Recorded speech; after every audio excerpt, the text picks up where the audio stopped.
Azərbaycanda lisey və gimnaziyalara şagird qəbulu məhdudlaşdırıldı. Bununla bağlı Təhsil İnstitutu məlumat yayıb. Məlumata görə 2026-2027-ci tədris ili üzrə lisey və gimnaziyalara şagird qəbulu yalnız 7-ci siniflər üzrə aparılacaq. Bildirilib ki, cari tədris ilində yalnız 6-cı siniflərdə təhsil alan şagirdlər qəbul imtahanlarında iştirak etmək üçün qeydiyyatdan keçə biləcəklər. Qəbul imtahanlarına dair çərçivə sənədi 2025-ci ilin sonunadək ictimaiyyətə təqdim olunacaq.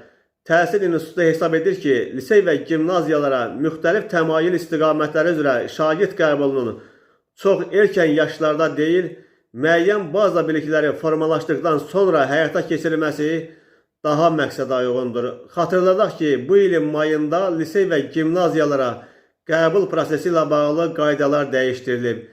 Dəyişikliklə yalnız 6-cı sinif şagirdlərinin 7-ci sinifə qəbulu həyata keçiriləcək. Lakin əvvəlki illərdə lisey və gimnaziyalarda oxumaq üçün 5, 6, 7 və 8-ci siniflərə qəbul həyata keçirilirdi.